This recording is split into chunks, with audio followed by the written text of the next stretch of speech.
Van pursued his studies in private until his election at 35 to the Ratner Chair of Philosophy in the University of Kingston. The council's choice had been a consequence of disaster and desperation.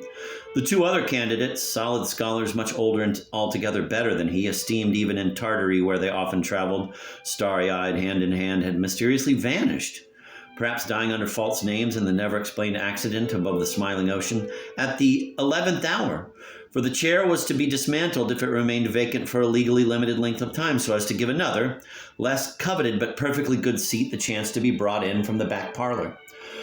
Van neither needed nor appreciated the thing, but accepted it in a spirit of good-natured perversity or perverse gratitude, or simply in memory of his father who had been somehow involved in the whole affair. He did not take his task too seriously, reducing to a strict minimum 10 or so per year the lectures he delivered in a nasal drone mainly produced by a new and hard-to-get voice recorder concealed in his waistcoat pocket among anti-infection Venus pills, while he moved his lips silently and thought of the lamplit page of his sprawling script left unfinished in his study.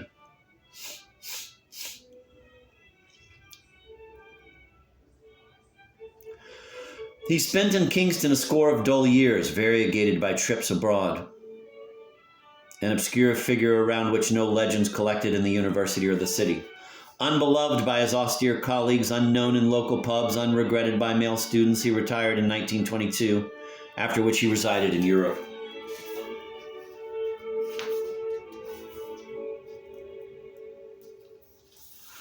Arriving, Montreux, Bellevue, Sunday, dinner time, adoration, sorrow, rainbows. Van got this bold cable with his breakfast on Saturday, October 10th, 1905, at the Manhattan Palace in Geneva, and that same day moved to Montreux at the opposite end of the lake. He put up there at his usual hotel, Le Trois Cygnes.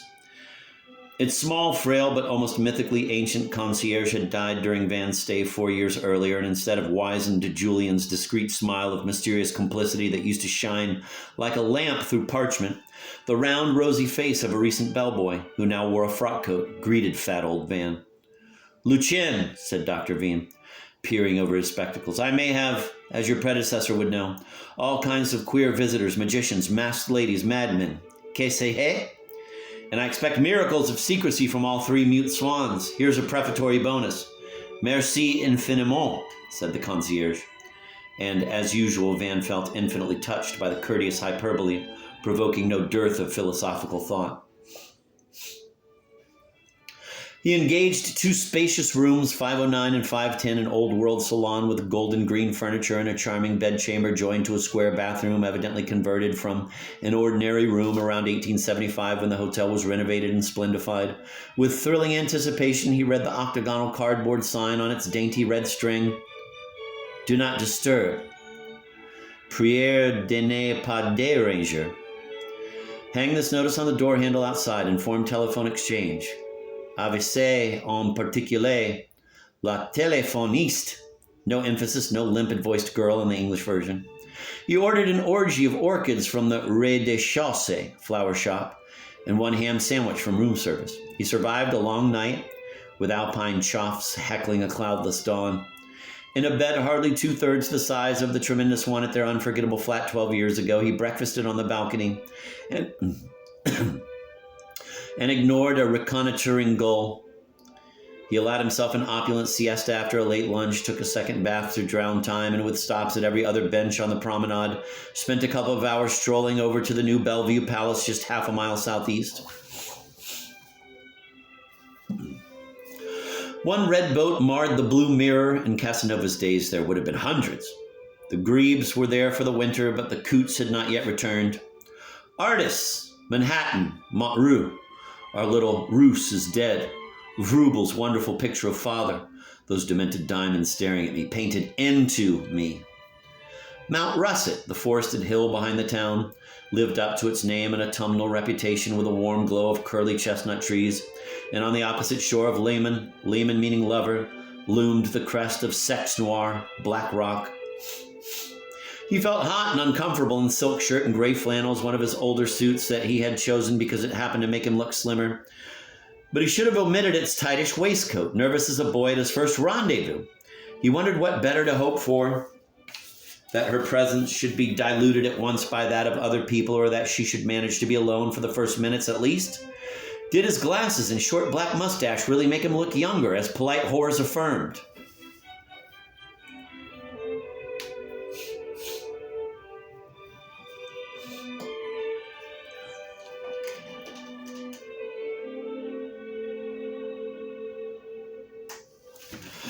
When he reached at long last the whitewashed and blue-shaded Bellevue, patronized by wealthy Estatelanders, Rhinelanders, and Vinelanders, but not placed in the same superclass as the old tawny and gilt, huge, sprawling, lovable Troy Sigs, Van saw with dismay that his watch still lagged far behind 7 p.m., the earliest dinner hour in local hotels. So he recrossed the lane and had a double Kirsch with a lump of sugar in a pub. A dead and dry hummingbird moth lay on the window ledge of the lavatory. Thank goodness symbols did not exist either in dreams or in the life in between.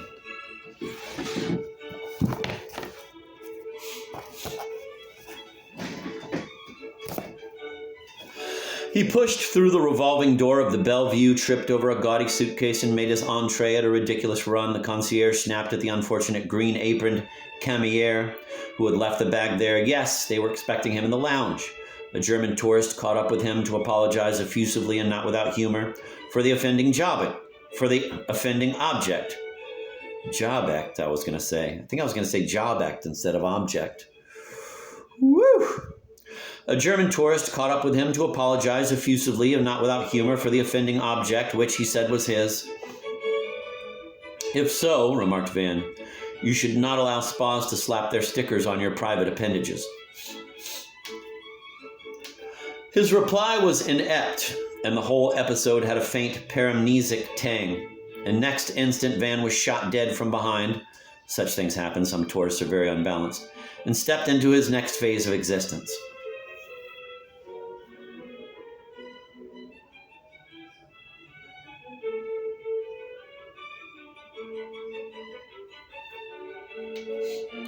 He stopped on the threshold of the main lounge, but hardly had he begun to scan the distribution of its scattered human contents than an abrupt flurry occurred in a distant group. Ardor, spurning decorum, was hurrying toward him, her solitary and precipitate advance consumed in reverse all the years of their separation as she changed from a dark, glittering stranger with the high hair due in fashion to the pale-armed girl in black who had always belonged to him. At that particular twist of time, they happened to be the only people conspicuously erect and active in the huge room, and heads turned and eyes peered when the two met in the middle of it as on a stage. But what should have been, in culmination of her headlong motion, of the ecstasy in her eyes and fiery jewels, a great explosion of voluble love, was marked by incongruous silence. He raised to his unbending lips and kissed her signeous hand. And then they stood still, staring at each other, he playing with coins in his trouser pockets under his humped jacket, she fingering her necklace, each reflecting, as it were, the uncertain light to which all that radiance of mutual welcome had catastrophically decreased. She was more ardor than ever, but a dash of new elegancy had been added to her shy, wild charm. Her still blacker hair was drawn back and up into a glossy chignon, and the lucette line of her exposed neck, slender and straight, came as a heart-rending surprise. He was trying to form a succinct sentence to warn her about the device he planned for securing a rendezvous, but she interrupted his throat clearing with a muttered injunction. "Shit, you see, that mustache must go," and turned away to lead him to the far corner from which she had taken so many years to reach him. The first person whom she introduced him to at that island of fautules and androids now getting up from around a low table with a copper ash bowl for hub was the promised Belle Soie, a short, plumpish lady in governess gray, very oval-faced with bobbed auburn hair, a sallowish complexion, smoke blue unsmiling eyes, and a fleshy little excrescence resembling a ripe maize kernel at the side of one nostril, added to its hypercritical curve by an afterthought of nature, as not seldom happens when a Russian's face is mass-produced. The next outstretched hand belonged to a handsome, tall, remarkably substantial and cordial nobleman who could be none other than the Prince Grimmin of the preposterous libretto, and whose strong, honest clasp made Van crave for a disinfecting fluid to wash off contact with any of her husband's public parts. But as Ardor, beaming again, made fluttery introductions with an invisible wand, the person Van had grossly mistaken for Andre Vinelander was transformed into Uslik, the gifted director of the ill-fated Don Juan picture. Vasco da Gama, I presume, Yazlik murmured. Beside him, ignored by him, unknown by name to Ardor, and now long dead of dreary, anonymous ailments, stood in servile attitudes the two agents of Lamorio, the flamboyant comedian, a bearded boar of exceptional and now also forgotten genius whom Uslik passionately wanted for his next picture. Lamorio had stood him up twice before in Rome and San Remo, each time sending him for a preliminary contact, those two seedy, incompetent, virtually insane people, with whom by now Uslik had nothing more to discuss, having exhausted everything. Topical gossip, Lamorio's sex life, Hull's hooliganism, as well as the hobbies of his, Uslik's, 3 sons and those of the agent's, adopted child, a lovely Eurasian lad, who had recently been slain in a nightclub fracas, which closed that subject. Ardor had welcomed Uslik's unexpected reality in the lounge of the Bellevue, not only as a counterpoise to the embarrassment and the deceit, but also because she hoped to sidle into what Daisy knew. However, besides having no spells left in the turmoil of her spirit for business blandishments, she soon understood that if Lamorio were finally engaged, he would want her part for one of his mistresses.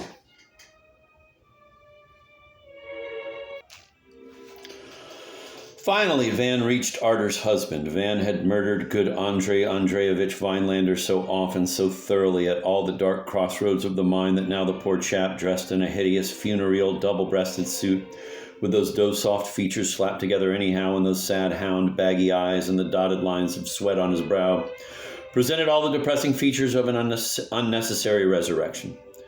Through a not too odd oversight, or rather undersight, Ardor omitted to introduce the two men. Her husband enunciated his name, patronymic, and surname with the didactic intonations of a Russian educational film narrator. Obnimimsa dorogoy. Let us embrace, old boy, he added in a more vibrant voice, but with his mournful expression unchanged, oddly remindful of that Kosygin, the mayor of Yukonsk, receiving a Girl Scout's bouquet or inspecting the damage caused by an earthquake. His breath carried the odor of what Van recognized with astonishment as a strong tranquilizer on a neocodeine base, prescribed in the case of psychopathic pseudobronchitis. As Andrei's crumpled, forlorn face came closer, one could distinguish various wartlets and lumps, none of them, however, placed in the one-sided jaunty position of his kid sister's Narek codicil. He kept his dun-colored hair as short as a soldier's by means of his own clippers. He had the correctney and neat appearance of the one-bath-per-week Estonian hobaro.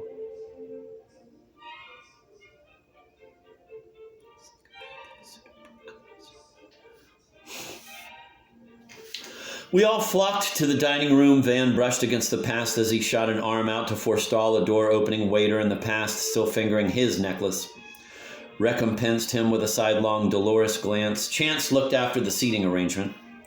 Lamorio's agents, an elderly couple, unwed but having lived as man and man for a sufficiently long period to warrant a silver screen anniversary, remained unsplit at table between Uslik, who never once spoke to them, and Van, who was being tortured by Dorothy.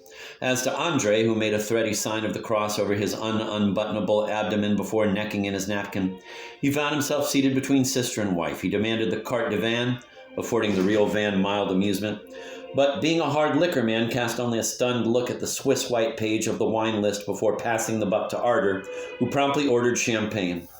He was to inform her early next morning that her cousin Proizvodit produces udavitelno sympatichnoi vipechatlyny, a remarkably sympathetic in the sense of fetching impression. Make sure I get you. Let me reread that. It didn't make any sense, but it is correct, a correct reading. He was to inform her early next morning that her cousin Prozvodoit produces udavitelno sympatichnoi vipechatlyny, a remarkably sympathetic in the sense of fetching impression. End of quote. The dear fellow's verbal apparatus consisted almost exclusively of remarkably sympathetic Russian commonplaces of language, but not liking to speak of himself, he spoke little, especially since his sister's sonorous soliloquy, lapping at Van's rock, mesmerized and childishly engrossed him.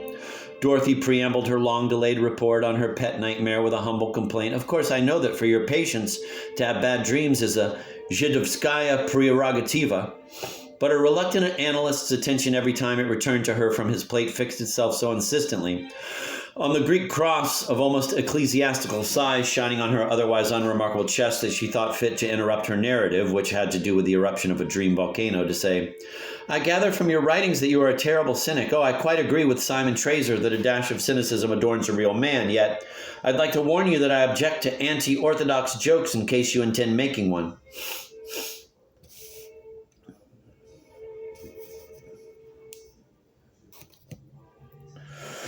By now, Van had more than enough of his mad but not interestingly mad convive. He just managed to steady his glass, which a gesture he made to attract Arter's attention had almost knocked down, and said without further ado in what Arter termed afterwards a mordant, ominous, and altogether inadmissible tone, Tomorrow morning, je vous accaparerai, ma chère.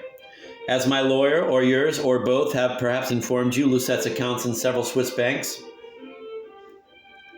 And he trotted out a prepared version of a state of affairs invented in toto.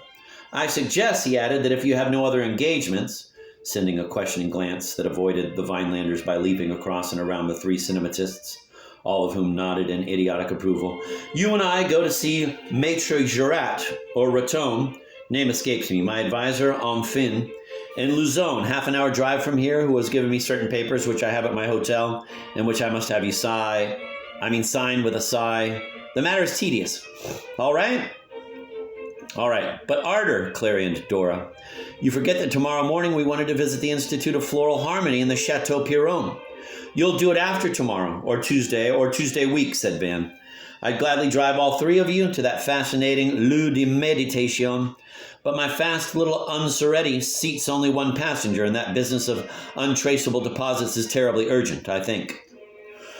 Uslik was dying to say something. Van yielded to the well-meaning automaton. I'm delighted and honored to dine with Vasco da Gama, said Uslik, holding up his glass in front of his handsome facial apparatus.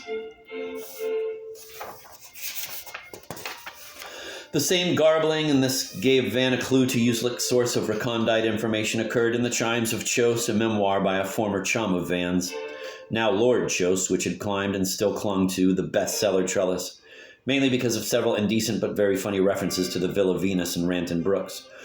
While he munched the marrow of an adequate answer with a mouthful of charlotte, not the charlatan Charlotte Russe served in most restaurants, but the hot toasty crust with apple filling of the authentic castle pie made by Tacomin, the hotel's head cook, who hailed from California's Rose Bay, two urges were cleaving Van asunder.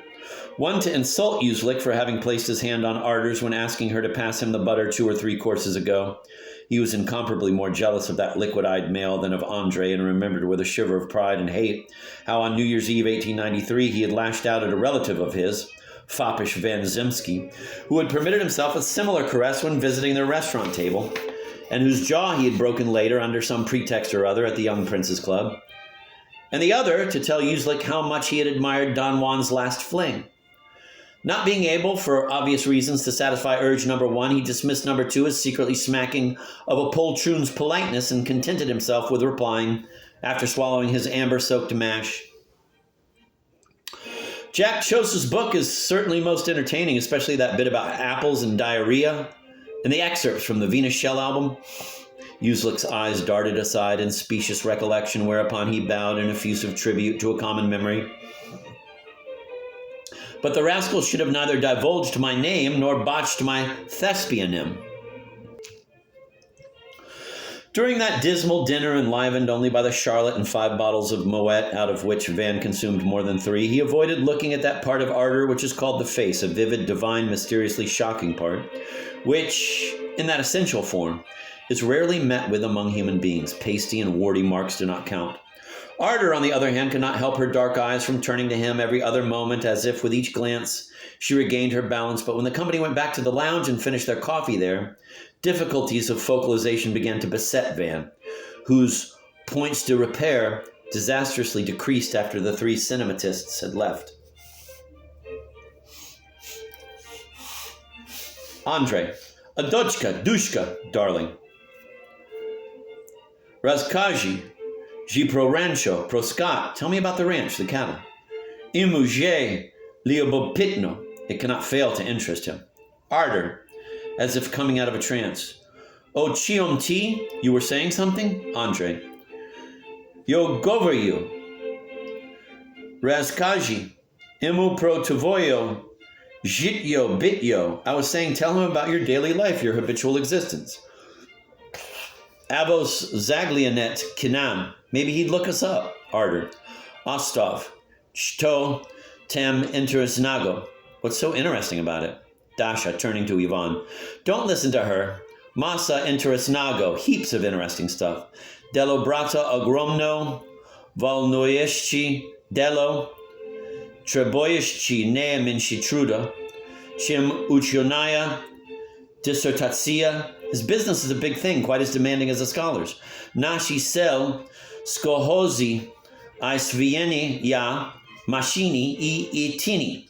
Are agricultural machines and their shadows. Eto tselia, kolexia, predmetov, modernoi, sculpturi, Jvivopisi is a veritable collection of modern art, which I suspect you adore as I do, Ivan. I know nothing, Ivan to Andre. I know nothing about farming, but thanks all the same. A pause.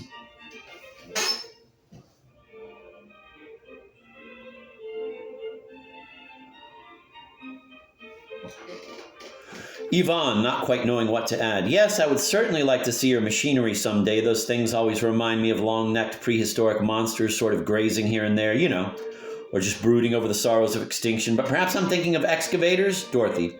Andre's machinery is anything but prehistoric. Laughs cheerlessly. Andre. Slovom. Milosti prosim. Anyway, you are most welcome. Budet jarit vorchom sikuzinoi. You'll have a rollicking time riding on horseback with your cousin. Pause.